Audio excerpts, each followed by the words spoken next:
Welcome and thank you for joining us on Birth Mother Matters in Adoption with Kelly Rourke-Scary and me, Ron Rains, where we delve into the issues of adoption from every angle of the adoption triad. Do what's best for your kid and for yourself, because if you can't take care of yourself, you're definitely not going to be able to take care of that kid, and that's not fair. And I know that my daughter will be well taken care of with them. Don't have an abortion. Give this child a chance. All I could think about was needing to save my son.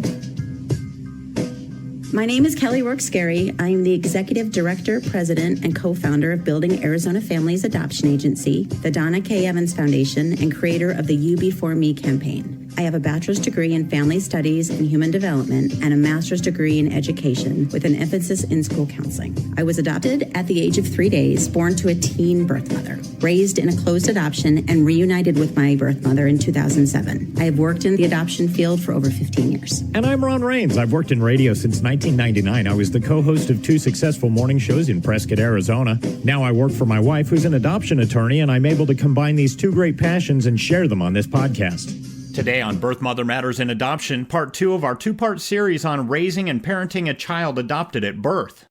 So there are dozens and dozens of formalized styles of parenting, but we narrowed it down to 4 common ones that we can go more in depth into. All right, so let's start with authoritarian parenting. It could be described as a strict approach to parenting. Parents can set high expectations, firm rules without offering kids much support and asking for their input. This parenting style can be characterized by a lot of rules.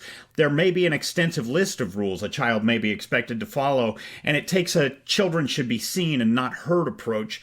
It also uses harsh consequences when rules are broken. So authoritarian parenting is really, I think, best described for those of you that aren't familiar with it, kind of as that military-esque parenting, that very, you set a boundary, you don't cross it. Right. Here are the rules, here's the restriction, and it's very, very, very regimented. Yes. And there is little to no deviation. Right. Now, as a young father, this is, I think, what I wanted to be. I wanted to set out the rules and stick to them. You do not deviate. Now, was I that way? No, I wasn't. Not. But what would make somebody want to be the authoritarian parent? Maybe because it sounds like it's going to be easier. Like if I set up these restrictions and completely make sure everybody sticks to the restrictions, it's easier than if I have none of that and everything's chaos. In your mind, you think, okay, that should be easier. But in reality, that doesn't work that way. Life isn't that way. Life is full of chaos, so you can't regiment every aspect. Yeah, I would say I think authoritarian parenting takes a lot of work. I think it is... it's often very scrutinized. And are there good aspects of it? Sure. Yeah. There are, aspects that I don't subscribe to, but there are some absolutely good traits that come out of it. And yes, there is some kids thrive with structure, with that really strict structure.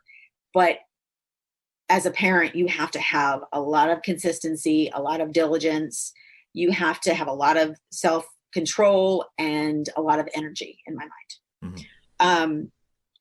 Let's go through these kind of briefly, and then let's go back and kind of examine them. Okay, so next up is attachment parenting. It could be described as methods aimed at promoting the attachment of the parent and infant by maximum parental empathy and responsiveness, and by continuous bodily closeness and touch. This parenting style may also nurture the belief that infants come pre-programmed with the need to be nurtured and stay physically close to their parent for the first few years of life, which would allow a focus of nurturing connection that parents can develop with their children. That's the one that I actually identify with the most. Okay. Is, I was the co-sleeper with my kids, and I was the somewhat granola mom that was still nursing her babies until they were 2.5. I was that, always had them close to me, just, they say that, this this nurturing, keeping them close to you, Right. increases the bond between the mother and the child, and you're able to know your child's, like, I knew when my children were hungry before they knew they were hungry. You know what I mean? And it's true. It's like a rhythmic system that you get into. And so that's the one that I have always identified more with. Okay. I always slept better when my child was next to me.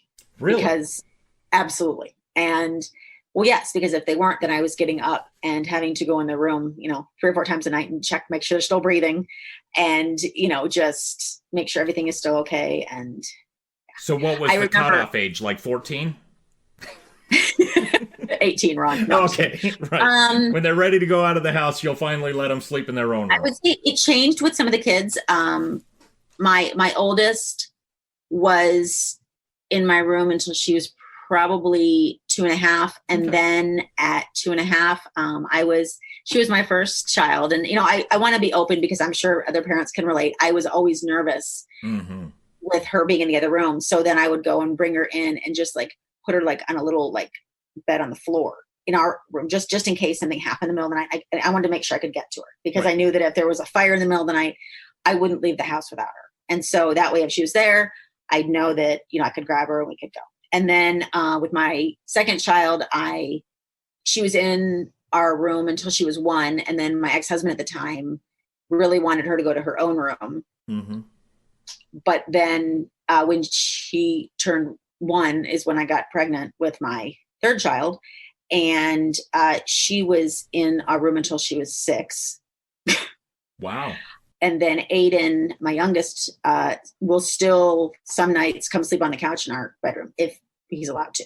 Right. So, I mean, I think that it's something that I did not do with my adoptive parents. That wasn't something that they believed in, sleeping with kids in the room. And it's something that I found very soothing for me and my child, especially because I was breastfeeding for so long. So that just made it easier. Now, did your son sleep in your room? He actually, it was kind of a point of contention when he was not very young. I mean, obviously, as an infant, he was sleeping kind of in a crib in our room. But you never had the co-sleeper? You didn't have the co-sleeper? The co-sleeper, like in the bed? Yeah. No, the co-sleeper, it's like it attaches to the bed. So it's the same level as a mattress, but it's like a raised playpen. So it's like a sidecar on a motorcycle. Yeah.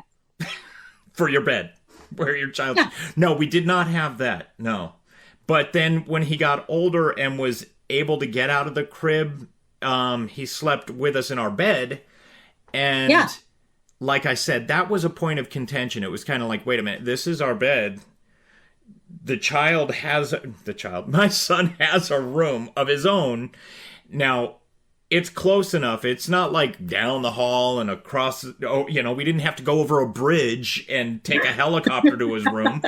It was right there next to our room. So I didn't understand why my ex-wife was like, no, he's got to sleep in here again tonight.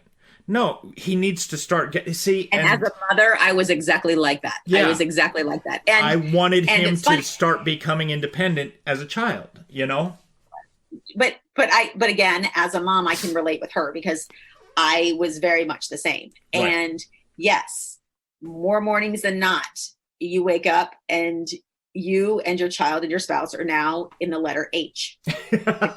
Right. Yep. I know exactly. That's where our dogs are right now, as a matter of fact, in the mornings. It's like, what? Yeah.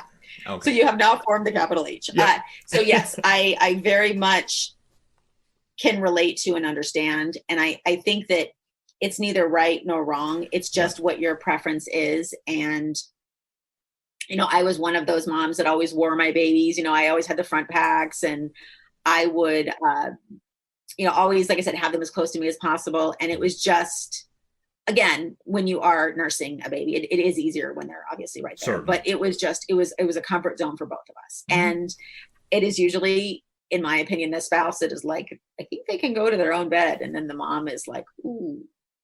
Not quite yet. Right. And I think that's part of what we had talked about earlier, where it helps to have, if you are a couple, it helps to have each other not only on the same page on some aspects, but also to complement each other and balance be each other out. Yeah, balance. That's exactly it. Balancing. And I think that helps to have, one that's a little more strict and let's follow these rules, but the other one going, nah, you know what, let's bend this rule and she can sleep in the bed with us one more night. Or, and kind of have that balance. And I think it's important. Yeah. And just look the other way when that one more night becomes 30, because that's often what would happen. 30 weeks. Yeah, absolutely.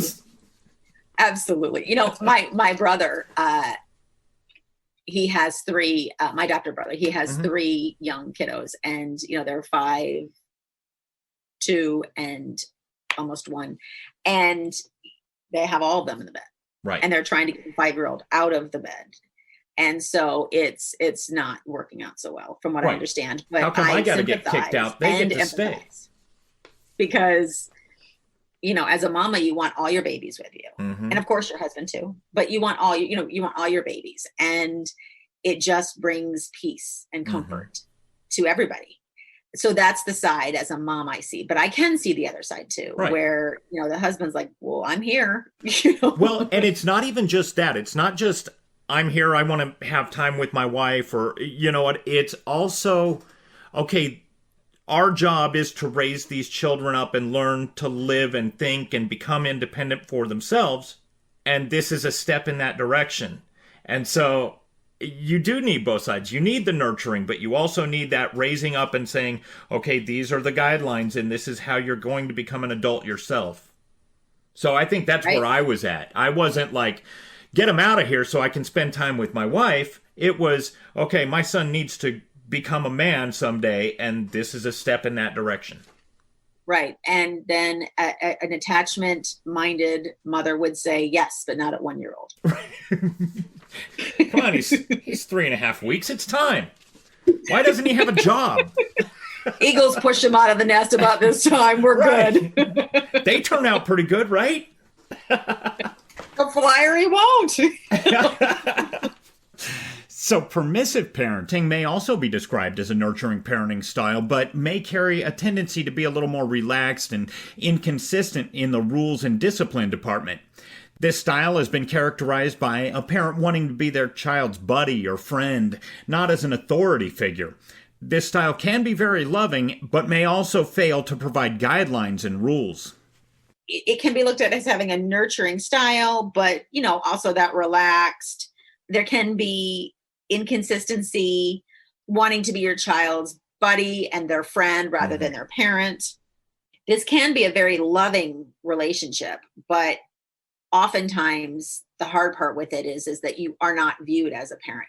Oh, my mom won't care if we're 2 hours late. She's cool, and that's where trouble can happen. And so I think that, like authoritarian parenting, there are all good aspects and bad aspects in that as well. And I can say that sometimes I, can probably be more relaxed in the rules than my spouse can be. Whereas, he likes, the more, like you were saying, more strict, more structured. And, I was much more like that with my oldest daughter. And she kind of wore me out. So now I'm a lot more relaxed than I was with the first one. Because they always say you make your mistakes with the first child. But she got the good car. So, it all makes sense. There's trade-offs, right. And finally, authoritative parenting, which could be described as setting the expectation level high, but also providing the resources for their child to obtain success. This parenting style is encumbered by resources, love, support, and guidance. Authoritative parenting can be exhibited by listening to their child and providing love and warmth alongside limits and fair discipline. And then authoritative parenting is probably where most of us would love to be.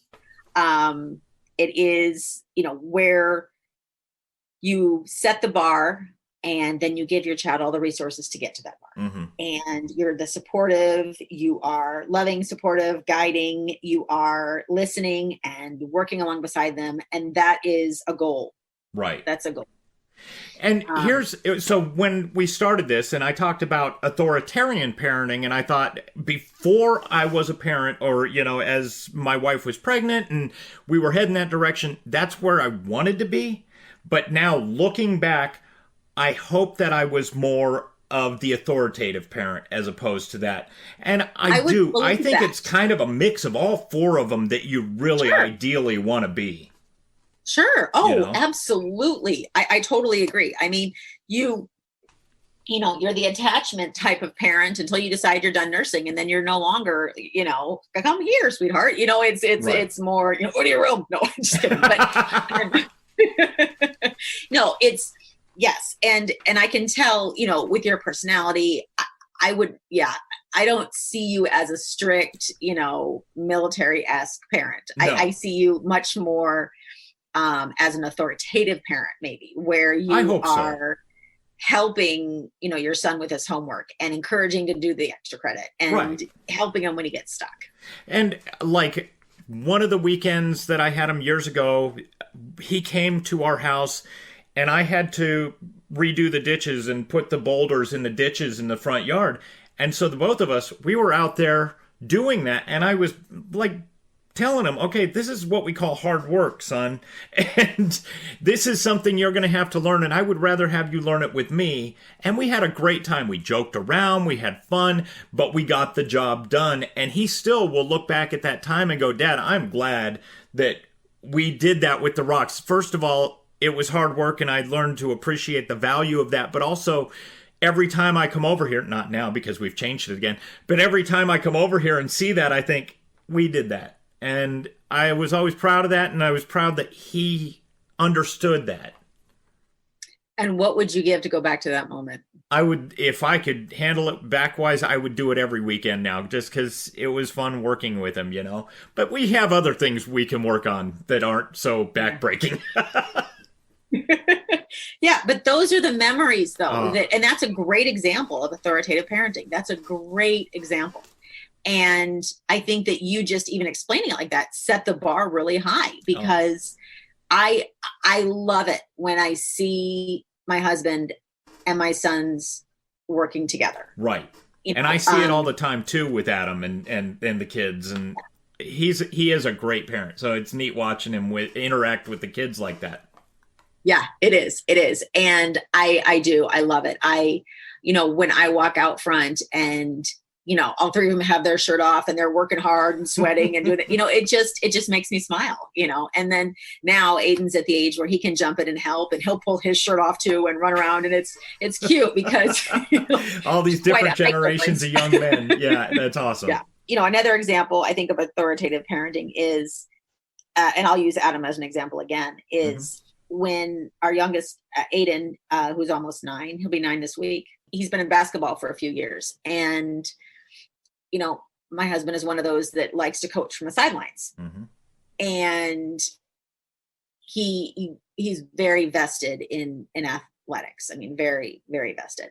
And on his own initiative decided, you know what, I got to get off the bench and be the co-coach so that I'm not coaching from the sidelines, and I can show Aiden for, the hard work that he puts in. I'm going to put it in right beside him. And so I thought that was incredible. That's amazing. You got to come to one of his games whenever COVID-19 kind of dissipates and there are games again. Yeah. Right. Okay. Yeah. You got to come to one of his games. They're fun to watch, and they're great because they're 45 minutes. So you're not there for hours. So it's even better. And they keep you awake. It's not a recital where you're like, oh, when's my kid going to play his flute so I can get out of here? The 5 minutes that your child plays versus the hour and a half that you have to cycle through, and they put in the brosure. Yeah, the basketball keeps you awake. And leave. Yeah, when your child is done. Yes. Yeah. And the only way you can escape that little caveat is if you have like a young baby. Oh, I'm sorry, my baby's gonna cry. I gotta go. Without that, you're out of luck. Right. So, there are so many similarities to parenting a biological child in comparison to parenting an adopted child. So parenting love should always be unconditional. Always and forever. Whether, your child is, you should love your child the same amount when they're at their worst as you love them when they're at their best. Right. choosing your core values. What is important to you that you want no matter what instilled in your child, whether it is, a sense of family, right versus wrong, respect, self-discipline, honesty, generosity, empathy, those values, consistency, whether it's an adopted child or a biological child. Stay consistent. And this is something that I will admittedly, I struggle with, because I look at my kids' personalities and they're very diverse. And so in some instances, I will be on a consistent string. Like, I'm consistent. I've got this. And then I can see things from another angle. So then I start to justify, oh, well, you know what? She might do better if I change this. Or maybe I just don't have the energy today to reinforce that. Right. And so that's where I can struggle as a parent. And I will tell you that I am not known for consistency. And that is something that I am, parenting wise working on, because I very much am kind of go with the flow, like today it works, tomorrow we tried it, didn't work. Let's try something else. Right. And, my husband's still on the rat maze of, oh, no, we're going this direction. And I'm like, oh no, now we're over here. So that can be very confusing for the opposite spouse and not a positive. We as a family, we were going through, with 8 of us, you can imagine water bottles were everywhere because, kids would grab one and they wouldn't write their names on it, even though we printed out stickers. We tried the whole gamut. We printed out stickers so that way somebody wouldn't drink after somebody else, because I have some germaphobes as kids, myself included. And if they thought somebody else drank out of it, they weren't going to touch it again. We're just throwing this away. Right. And so we would go through water bottles like they were going out of something. We couldn't keep them stocked. Costco pallets of them. Yeah. Right. And so I said, okay, no more. We're wasting water bottles. We're not doing this. We're going to go to glass water bottles with the insulation thing around it. Oh, right. It's like this. And I thought, okay, so I'll get everybody their own, and I will in Sharpie write their name on it. Okay. That lasted about 2 days. And then I found they had pulled the insulation thing off, thrown it over there. The jar was on its side, and they were then, they couldn't find it. So I can't have any water. I don't know where my thing is. Right, exactly. And what am I going to do? I'm going to die of thirst. Yep. So then, we're still buying water bottles because when people come over, friends come over, so then we find now they're sneaking water bottles. But how can you say something? Your child's sneaking a water bottle. What do you it's not a beer for crying out loud. Water bottle. So you can't go there. So then we went to then cups. So then we went to the cups, the red light tumbler throwaway cups. And again, we pulled the stickers back out. That didn't work. So our latest venture is a month ago purchased a water dispenser where they bring the big jugs every 2 weeks. And we put it in the kitchen, and I put little mini, almost like Dixie cups next to it for when you just want a little bit. Right. And throw it. And then I told the kids they can use tumblers. Okay. Well, because we are on lockdown, I'm sitting in my daughter's room, and there are 6 water bottles that I can see just being in here. So that's obviously not working. It's not working. So we will get this figured out. And here's one thing I want for the podcast. I want to follow the great water scandal of 2020 and see where this goes, and if you ever get a solution, because I'm dying to know now. We don't have that issue. It's me and Lisa alone in the house now. My son has a Hydro Flask thing that he carries with him everywhere. That's all he uses. And we have the purified water osmosis thing, so he can fill it up. Everything's good when he's up here, which has been too long since the COVID-19. But we have that problem squared away. There's only one kid, there's only 2 adults, and we've tried the Hydro Flasks in addition to the jarred ones. We've tried that. Yeah, you've tried everything. But you've got 8,000 kids in the house at any given time. Well, not anymore, but so now it's down to 7 kids at a time, or 6, really. Right. But I'm dying to know if you ever come up with a viable solution that handles this. Oh, you found more bottles, it looks like. Look at that. Hang on. I got more. And at home, you guys can't see this, but Kelly's got an armful, practically a pallet from Costco full of water bottles. Are they all empty? Most of them, yes. Oh, okay, good. At least they're empty. And that's in one daughter's bedroom. 10. Yeah. Right.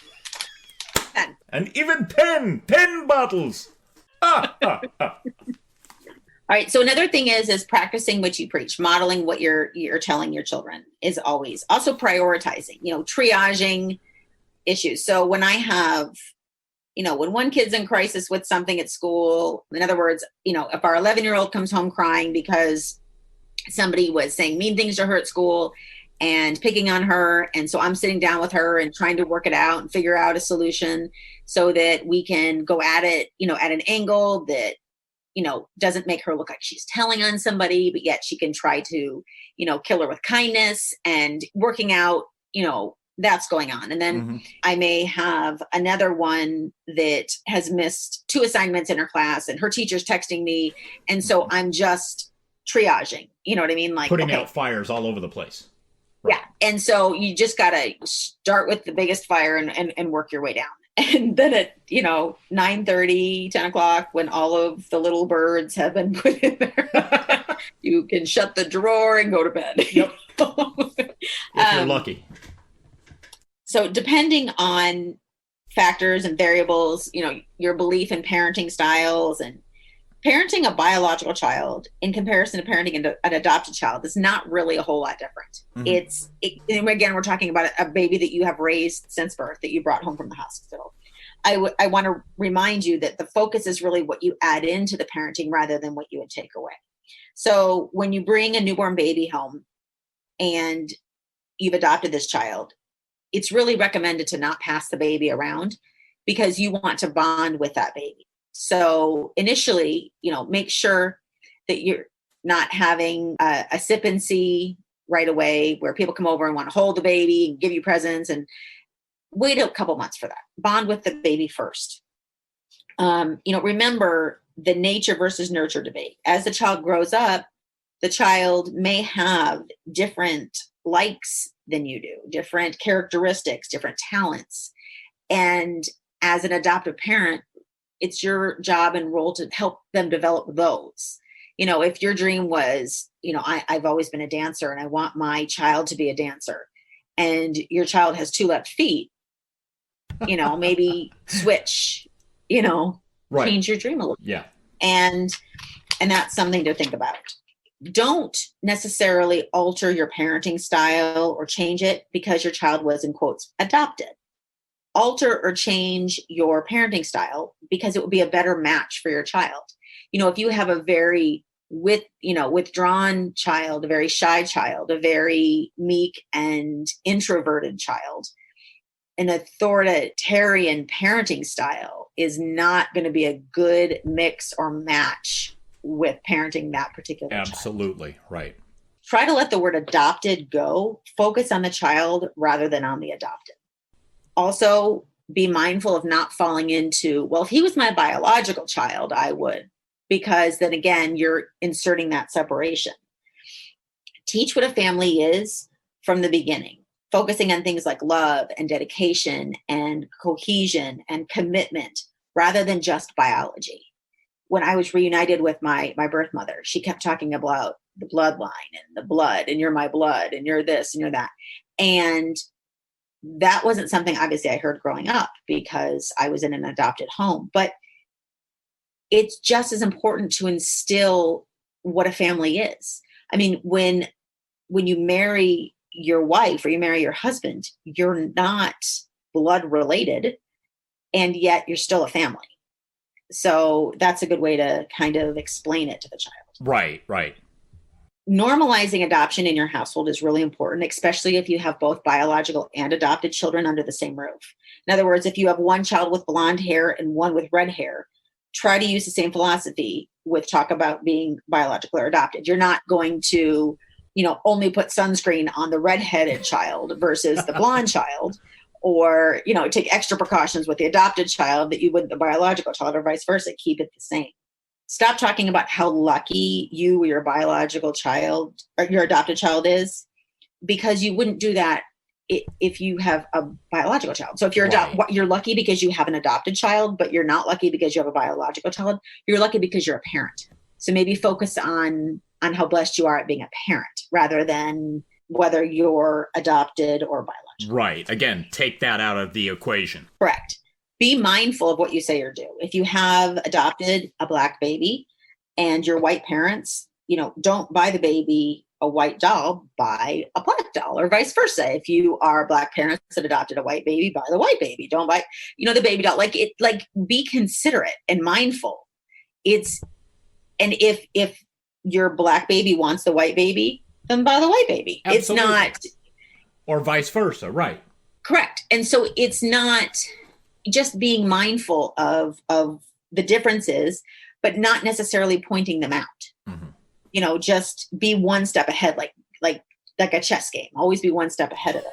Teach your child how to celebrate differences and similarities. If your adopted child says, "Why don't I have the same hands as you?"